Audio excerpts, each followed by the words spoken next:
kembali lagi dalam sekolah minggu di udara bersamaku Hiro.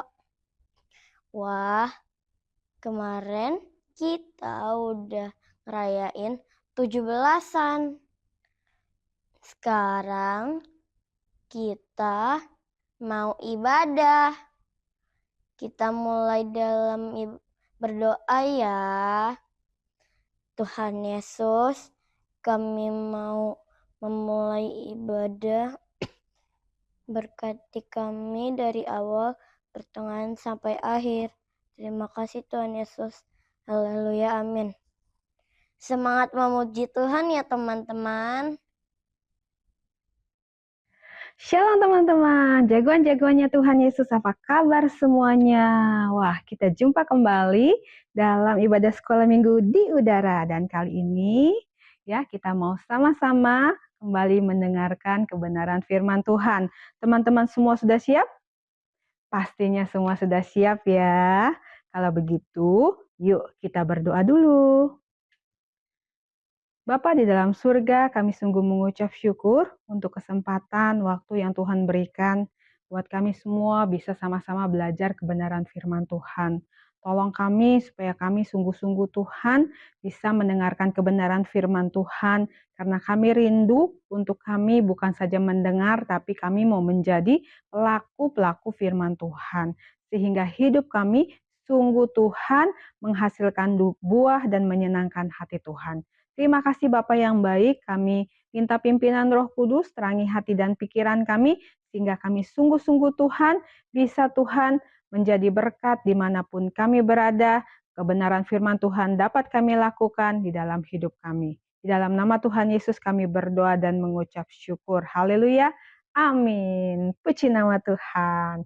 Oke teman-teman, hari ini, ya minggu ini, Kak Vita punya cerita yang seru banget loh.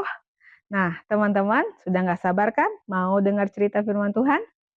Pastinya ya.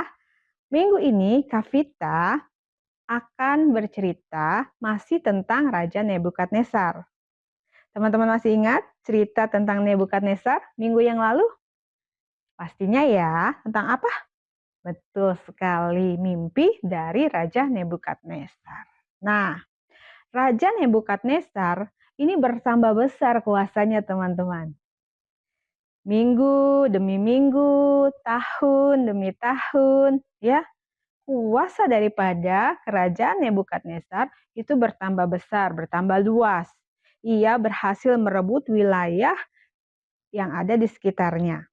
Sehingga kerajaannya makin bertambah besar. Semua rakyat di setiap wilayah kerajaannya takluk kepada Raja Nebukadnezar. Wow. Tapi sayangnya teman-teman, dengan bertambahnya kuasa, ya kekuasaan daripada wilayah Raja Nebukadnezar ini, rupanya Raja Nebukadnezar ini menjadi sombong. Wah, boleh nggak sih sombong? Nggak boleh ya. Kenapa nggak boleh, Kak? Karena semua yang kita peroleh itu punya Tuhan, dari Tuhan. Dan semuanya harus kembali ke Tuhan. Jadi, gak usah sombong ya. Nah, Raja Nebukadnezar ini menjadi sombong teman-teman. Karena kesuksesan yang ia peroleh. Ia lupa kepada Allah yang benar. Tapi ia tidak lupa kepada patung yang pernah ia lihat di dalam mimpinya. Wah, dia ingat sama mimpinya. Tapi dia lupa kepada Allah yang sudah memberitahu arti dari mimpinya. Nah, teman-teman bisa baca kisah ini di dalam kitab Daniel ya. Buka kitab Danielnya di pasal yang ketiga, ayat 1 sampai 30. Teman-teman baca keseluruhan ayatnya. Oke. Nah, suatu hari Raja Nebukadnezar ini mengungkapkan idenya teman-teman. Saya akan membuat sebuah patung yang sangat besar seperti dalam mimpinya. Dan patung itu akan didirikan di Dura, ya. Dura itu adalah nama sebuah wilayah di Babel, di mana semua orang bisa melihatnya. Tapi patung yang saya dirikan itu harus semuanya terbuat dari emas. Jadi dia mau mendirikan patung yang sangat besar terbuat dari emas, teman-teman. Dan patung itu akan menjadi sangat besar. Wow, Raja Nebukadnezar ini memberi perintah kepada pekerja-pekerjanya untuk membawa patung itu keluar ke tengah lapangan terbuka. Wah, bagaimana caranya ya? Patung yang begitu besar dibawa ke tempat ya tengah-tengah lapangan yang terbuka, ya. Supaya apa? Supaya semua orang bisa melihat ya bagaimana besarnya patung itu. Ya, patung itu tingginya ya, teman-teman 60 hasta. Wah, 60 hasta itu berapa ya, Kak, kira-kira? 60 hasta itu kira-kira 27 sampai 30 meter, teman-teman. Wah, tinggi sekali ya, teman-teman ya. Dan lebarnya adalah 6 hasta. Jadi tingginya 60 hasta, lebarnya 6 hasta. Jadi patung itu sangat tinggi dan besar, ya. Nebukadnezar sangat senang dan puas melihat patung emas tersebut, teman-teman. Ya, dia berkata, "Undanglah semua orang-orang penting yang ada di negeri ini untuk menghadiri pentabisan dari patung besar yang aku dirikan ini." Wah, patung kok ditabiskan? Nah, siapa sih orang-orang besar itu yang diundang oleh Raja Nebukadnezar? Nah, mereka itu adalah orang-orang penting, teman-teman, seperti wakil raja, para penguasa, para bupati, para penasihat negara, para bendahara, para hakim, para ahli hukum, dan semua kepala daerah. Wah, banyak sekali ya. Dan semuanya harus datang di negeri Babel ini. Ya, untuk apa mereka semua diundang? Nah, semua orang yang diundang segera datang ke negeri Babel untuk menghadiri pentabisan dari patung besar tersebut, teman-teman. Lapangan yang luas itu dipenuhi dengan para undangan yang terus berdatangan. Mereka berbaris dengan rapi di lapangan terbuka itu. Setelah para undangan memenuhi lapangan itu, mereka semua terdiam. Kok terdiam? Kemudian muncullah seorang MC, teman-teman ya, pembicara ya dalam sebuah acara, pemimpin acara itu dengan pakaian kebesaran. Kemudian dia memberikan pengumuman dengan suara yang keras, ya. Dia berkata apa? Dia berkata, "Sebentar lagi semua yang hadir akan mendengar bunyi-bunyian yang berasal dari alat musik yang dibunyikan seperti sangkakala, seruling, kecapi, rebab, gambus, ya serdam dan berbagai-bagai jenis bunyi-bunyian lainnya. Maka haruslah kalian semua sujud menyembah patung yang telah didirikan oleh Raja Nebukadnezar itu, teman-teman. Dan siapa yang tidak sujud menyembah akan dilemparkan seketika itu juga ke dalam dapur api yang bernyala-nyala. Wow. Nah, setelah itu kedengaranlah bunyi-bunyian dari sangkakala, seruling, dan lain-lain. Ya, maka serentak mereka semua yang hadir di lapangan itu menundukkan kepala mereka dan sujud menyembah kepada patung yang dibuat oleh Raja Nebukadnezar itu, teman-teman. Ya, tapi ada loh yang tidak mau sujud menyembah patung yang dibuat oleh Raja Nebukadnezar itu, teman-teman. Wah, siapa ya? Siapa ya mereka? Kok berani banget sih? Kan tadi perintahnya harus sujud menyembah. Kalau tidak menyembah, harus diapain? Diapain? Dilempar. Wah, dilempar kemana? Ke api, ke dapur api yang menyala-nyala. Wah, teman-teman tahu siapa mereka? Iya, betul sekali. Pinter banget teman-teman ini ya, luar biasa ya. Sadrak, Mesak, dan Abednego, teman-teman. Rupanya Sadrak, Mesak, dan Abednego ketika mereka mendengar perintah itu, mereka tidak mau melakukannya. Mereka tetap berdiri dengan tegap. Mereka tidak mau menyembah kepada patung dari Raja Nebukadnezar itu, patung yang dibuat oleh Raja Nebukadnezar itu. Mereka tidak mau menyembahnya, mereka tidak mau sujud, tidak mau tunduk kepada patung itu, teman-teman. Kenapa ya begitu? Ayo, kenapa? Kenapa mereka tidak mau tunduk? Apakah mereka tidak takut kalau mereka akan dibuang ya ke dalam dapur api yang menyala-nyala. Wah, rupanya teman-teman ya, mereka hanya mau menyembah kepada Allah yang benar saja, bukan kepada patung. Ya, kenapa kita harus menyembah kepada patung? Patung kan tidak bisa apa-apa. Dia hanya benda mati. Nah, pada waktu itu banyak dari pembesar negeri Babel yang cemburu kepada Daniel dan ketiga temannya ini, ya, Sadrak, Mesak, dan Abednego. Karena raja memberikan kedudukan yang tinggi kepada mereka. Mereka cemburu, teman-teman, ya. Ketika mereka melihat ya, ketiga pemuda ini tetap berdiri dengan beraninya, sedangkan para undangan yang lain itu tunduk menyembah kepada patung tersebut, maka mereka semua langsung memberitahukan hal tersebut kepada raja, teman-teman. Ya, mereka mengatakan bahwa ini Sadrak, Mesak, dan Abednego, mereka tidak mau tunduk menyembah kepada patung emas yang didirikan oleh raja. Ya, mereka melaporkan hal itu kepada raja, ya. Nah, kemudian dengan suara yang disertai dengan amarah, raja berkata kepada pelapor-pelapor itu, "Apa? Apa? Siapa itu? Siapa itu? Bawalah mereka itu ke sini." Nah, lalu tentara-tentara kerajaan itu menangkap ya dan membawa ya Sadrak, Mesak, dan Abednego dari tengah-tengah kerumunan orang banyak itu, teman-teman, untuk menghadap raja. Ketika mereka tiba di depan Raja Nebukadnezar, Raja bertanya kepada mereka, "Apakah berita yang saya dengar tentang kalian itu benar? Apakah kalian menolak untuk tunduk dan menyembah kepada patung emas yang saya dirikan itu? Saya akan memberikan kepada kalian kesempatan kedua. Bersiaplah.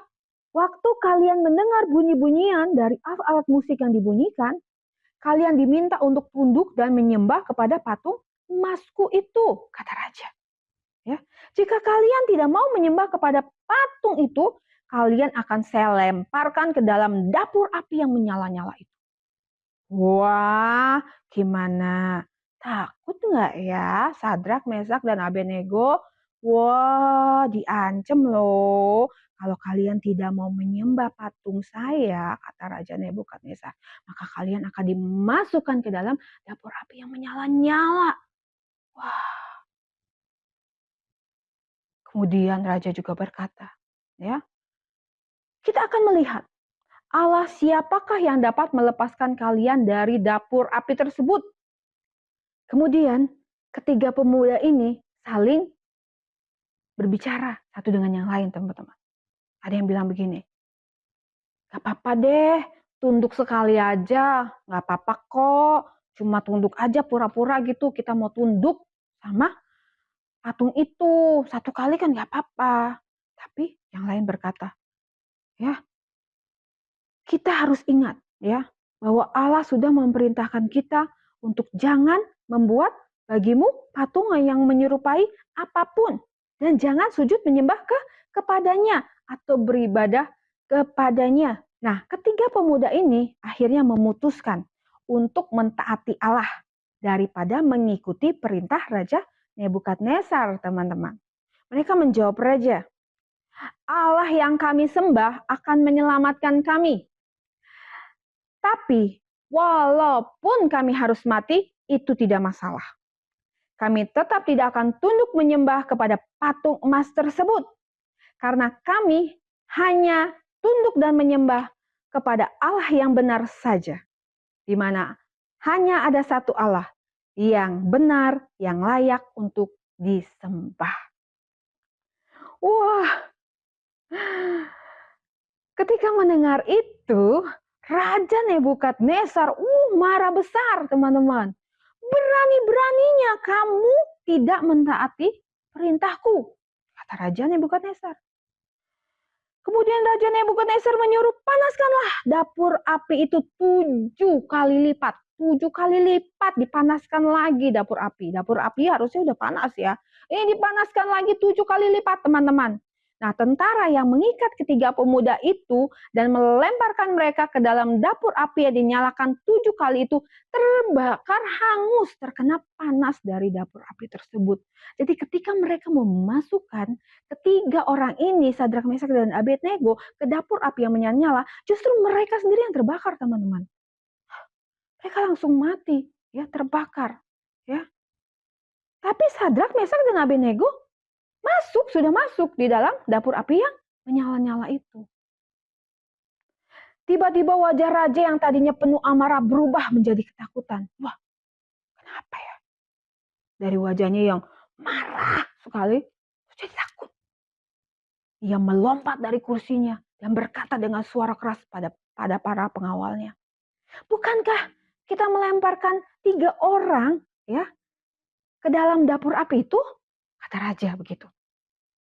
Terus mereka menjawab, prajurit-prajurit, tentara-tentara Raja Nebukadnezar menjawab, iya, benar Raja, cuma 3 orang yang kita lemparkan ke dalam dapur api yang menyala-nyala itu.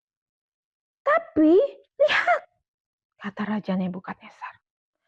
Rupanya teman-teman, Raja Nebukadnezar melihat, ya, ada 4 orang yang sedang berjalan-jalan di dalam dapur api itu.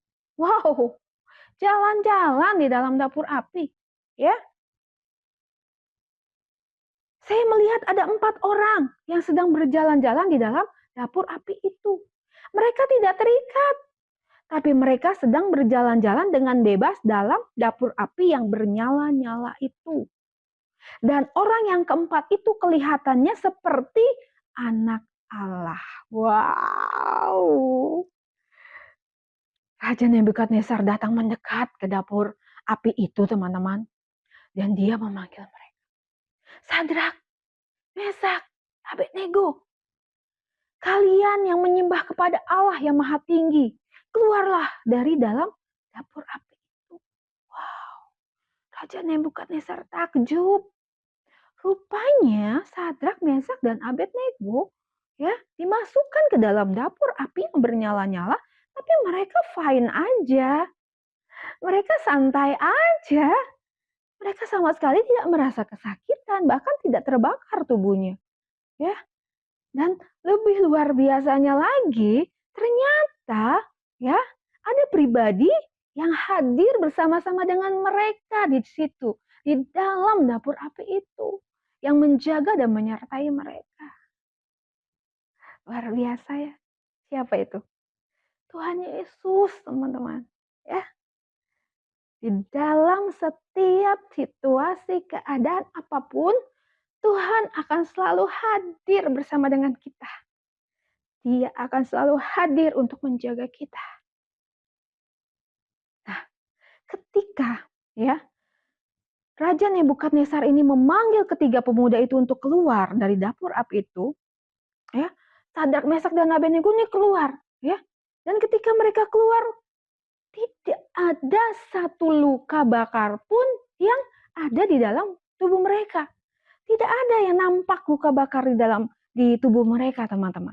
Ya, api yang dipanaskan 7 kali itu tidak sampai menjamah mereka. Tidak menjamah mereka, bahkan rambut mereka tidak terbakar. Dan baju mereka tidak berbau apa-apa. Biasanya kalau kita terbakar atau ada sesuatu yang terbakar, ada baunya ya teman-teman ya. Bau hangus seperti itu ya. Nah, tapi mereka tidak ada. Hanya tali yang mengikat mereka itu terbakar habis. Raja Nebukadnezar berkata, terpujilah Allahnya Sadrak, Mesak, dan Abednego. Ia telah mengutus malaikatnya dan melepaskan hamba-hambanya yang telah menaruh percaya kepadanya dan melanggar titah raja.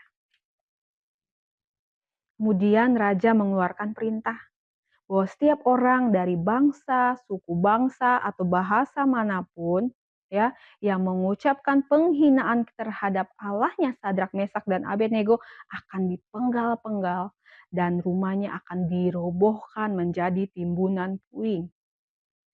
Karena tidak ada Allah lain yang dapat melepaskan secara demikian.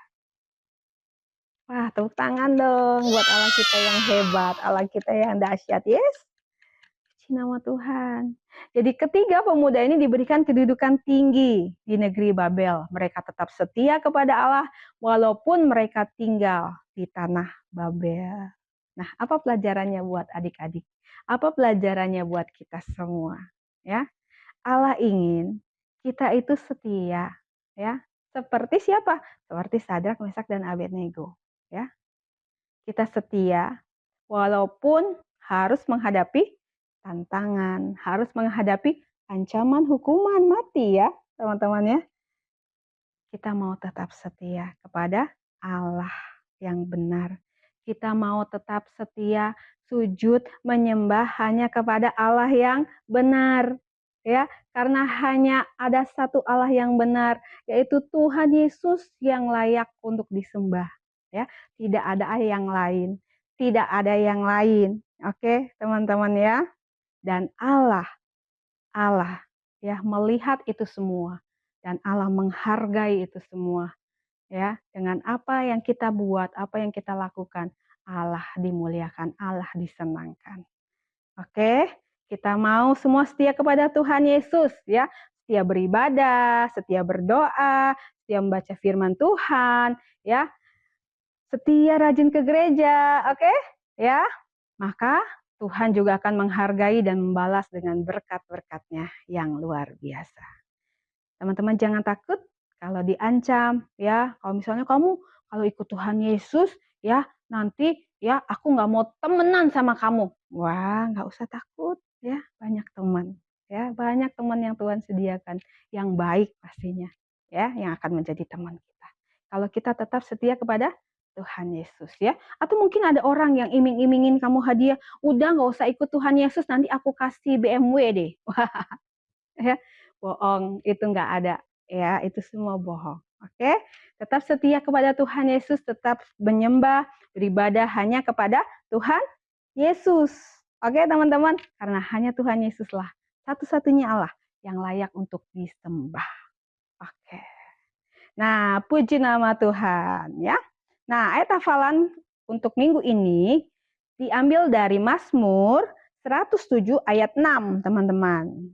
Maka berseru-serulah mereka kepada Tuhan dalam kesesakan mereka, dan dilepaskannya mereka dari kecemasan mereka. Oke, puji nama Tuhan. Yuk kita berdoa. Bapa dalam surga, kami mengucap syukur untuk kebenaran firman Tuhan yang sudah kami dengar ya Bapa.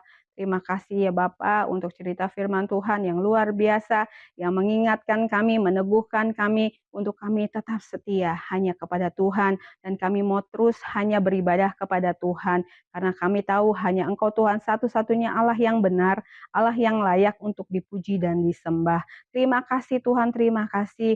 Ajar terus Tuhan kepada kami, supaya kami sungguh-sungguh Tuhan untuk mengasihi Engkau Tuhan dengan segala sikap kami, perbuatan kami, mau sungguh-sungguh Tuhan menyenangkan hati Tuhan. Berkatilah Tuhan setiap anak-anak-Mu yang sudah mendengarkan kebenaran firman Tuhan dalam studi mereka, dalam studi anak-anak-Mu, dalam pergaulan dari anak-anak-Mu ini, jagailah sertai Tuhan, biarlah Tuhan perlindungan daripada Tuhan boleh terus ada dalam kehidupan setiap anak-anak-Mu. Berkati juga orang tua daripada anak-anak-Mu ini Tuhan, berkati dalam setiap usaha, pekerjaan mereka, pelayanan mereka diberkati Tuhan. Terpujilah Engkau Tuhan, di dalam nama Tuhan Yesus kami berdoa dan mengucap syukur. Haleluya, amin. Puji nama Tuhan. Oke teman-teman, ibadah kita sudah selesai, kita akan ketemu kembali minggu depan.